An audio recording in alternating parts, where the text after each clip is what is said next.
Welcome to this explainer. Today, we are diving into something absolutely fascinating, the maker's journey. We're looking at how creators take raw, physical materials, just an idea in their hands really, and transform them into a lasting, emotionally resonant brand identity.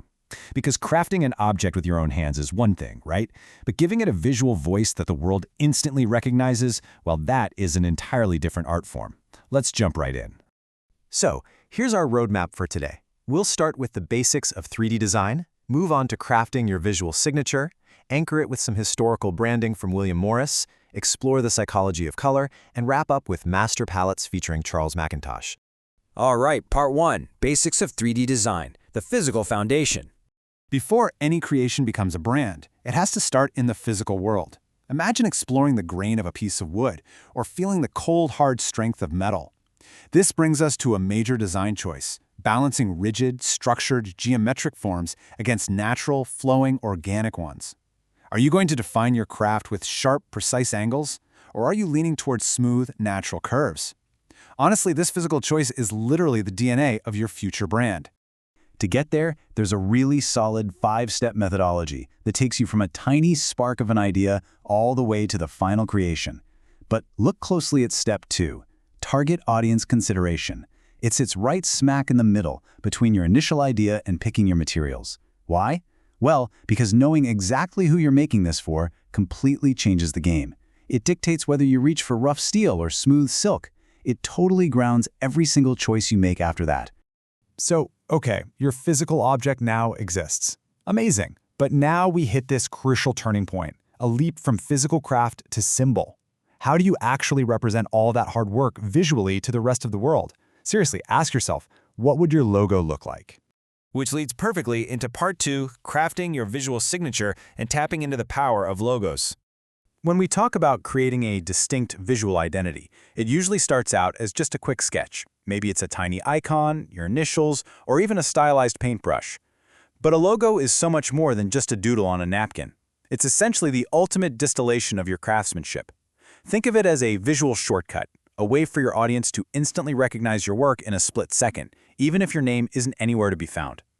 Now, to actually pull this off, there are 3 golden rules you need to follow. First up, keep it simple. If it's too busy or cluttered, it completely loses its punch.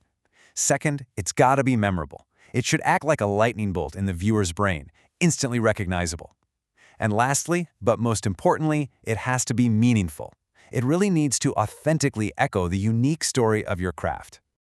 Okay, part 3, historical branding. Let's look at some early forms of visual identity to see how this all connects.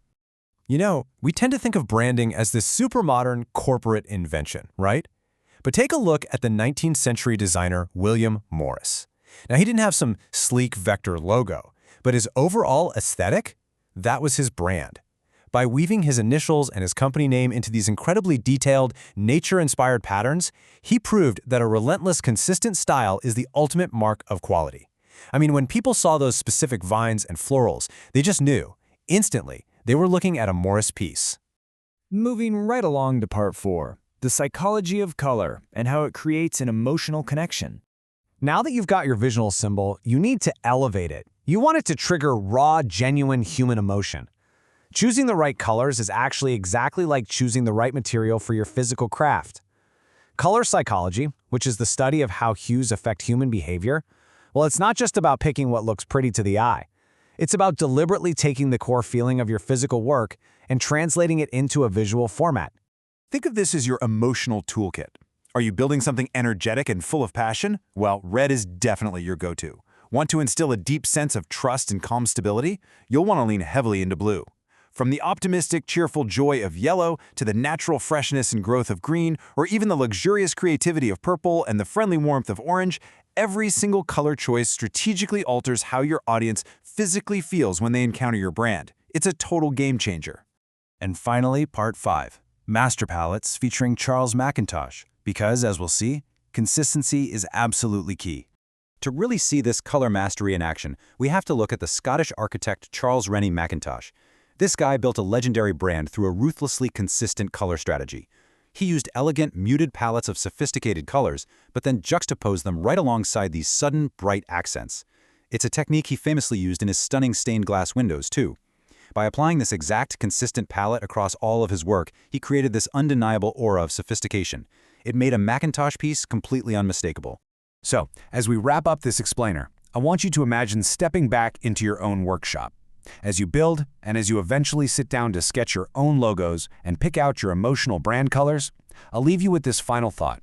What exact combination of form, symbol, and deliberate color will become your unforgettable signature? How are you going to tell your craft's totally unique story to the world?